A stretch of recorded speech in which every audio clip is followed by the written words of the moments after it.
Vamos a hablar acerca de las novedades por el caso de Anaí Benítez. Ustedes recuerdan, ¿no? Esta chica de 16 años que desapareció. La familia hizo la denuncia a las pocas horas, cuando llegó la noche. Cuando llegó la noche y la chica no volvió a su casa.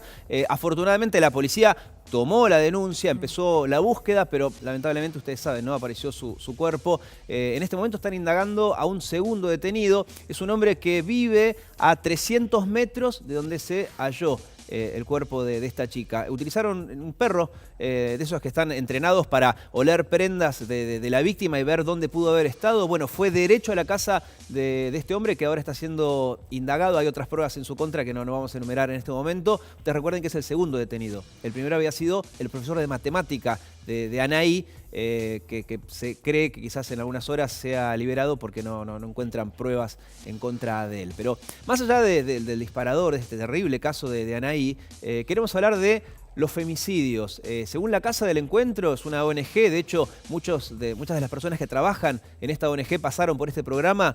Las cifras indican que en los últimos 9 años hubo 329 adolescentes víctimas de femicidio. Da un promedio de un caso cada 10 días. Cada 10 días se produce un femicidio en la Argentina. Queremos saber más acerca de cómo evitar este tipo de hechos. Y para eso hemos invitado a Alejandra Rabuini. Gracias por estar con nosotros. Ella es licenciada en psicopedagogía, es consultora y también trabaja en investigación para medios, ¿no? En contenidos que después son consumidos por adolescentes y no tan adolescentes.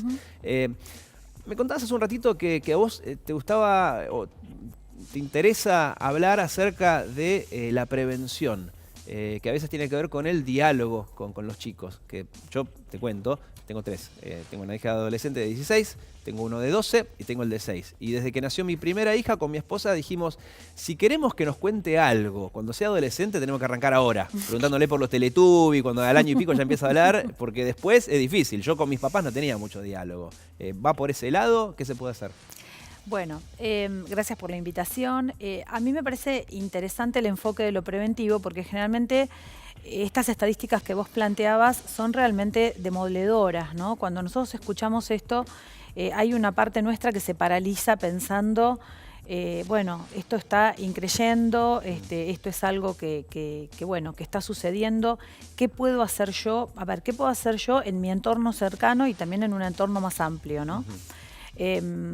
Creo que esto que vos decís respecto del diálogo es algo que todos sabemos que el diálogo es importante, pero hay algo que muchas veces sucede con los adolescentes y es que no es fácil entrar en situaciones de diálogo. Claro. ¿Sí? Sabemos que la adolescencia es una etapa que uno de los aspectos que la caracteriza es justamente la necesidad de construir una nueva identidad, de encontrarla con sus pares. Entonces muchas veces el adolescente también necesita, y es saludable que le pueda poner límites muchas veces a espacios, digamos, a ver, no de diálogo, pero sí necesita como crear un espacio propio. Y muchas veces lo que le sucede al adulto es que se siente que queda fuera, ¿sí?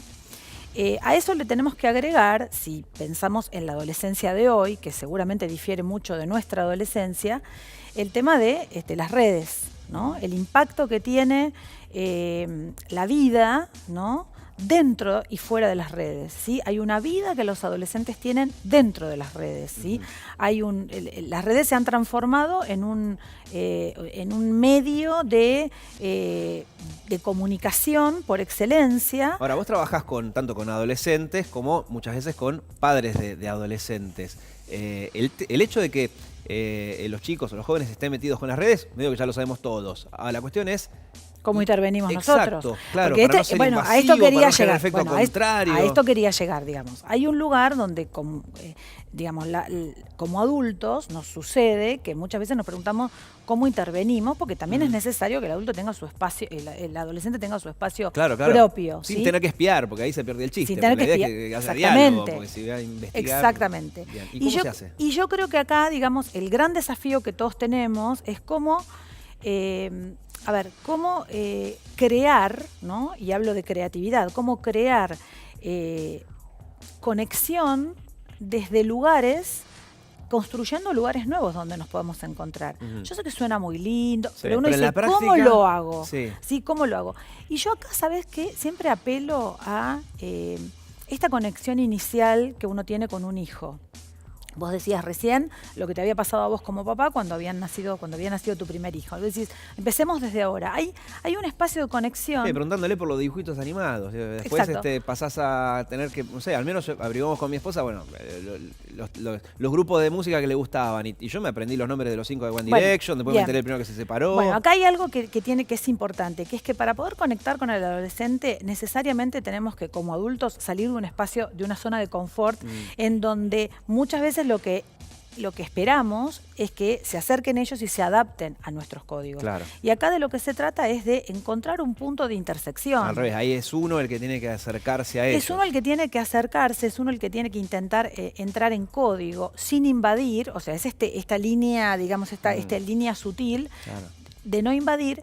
Pero también muchas veces, más allá de lo que se dice o no se dice con la palabra, está la intuición del adulto en relación a esta conexión. O sea, la conexión se siente o no se siente, ¿sí? No se piensa, se siente.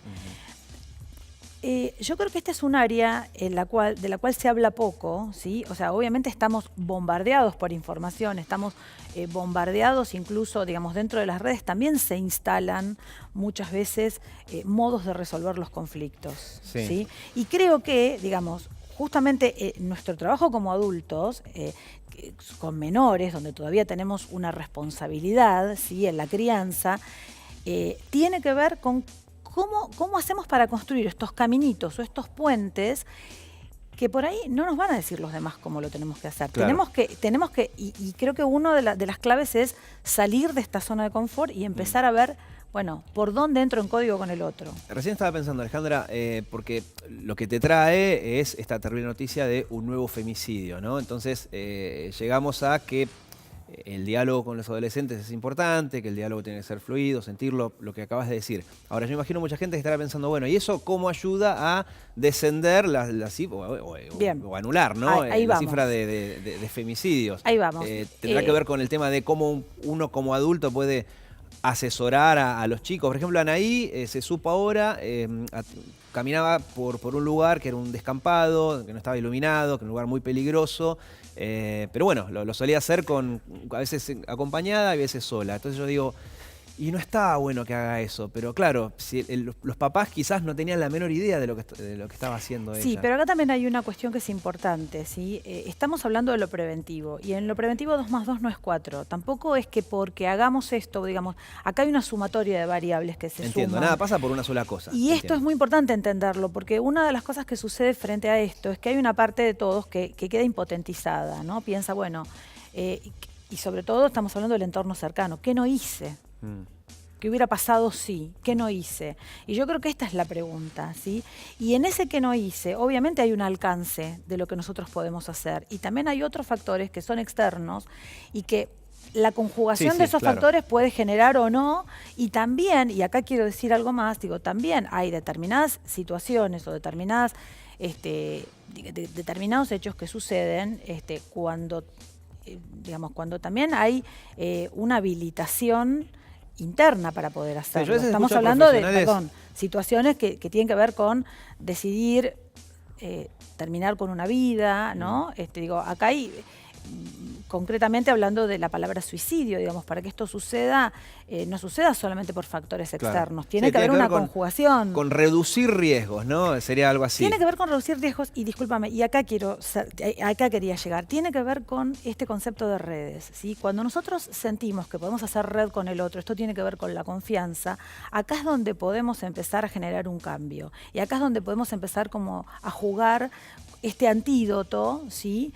Relacionado con, bueno, la única manera de resolver los conflictos es a través de la violencia, es a través de, digamos, terminar con la vida, cuando en realidad desde ese lugar no hay perspectiva de cambio. Claro. Entonces, lo importante me parece que es poner el acento en esto, en la red social, en la red de contención.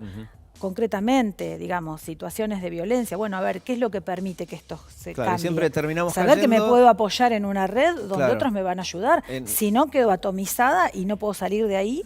y me quedo centrada en esa impotencia, Claro. y ahí esa es la muerte. Sí, y así simbólica. cerramos de manera similar a como empezamos, ¿no? Hablando de la importancia del diálogo que crea esa red. Gracias, Alejandra, por estar Gracias con a nosotros. ustedes. Ha sido más que clara.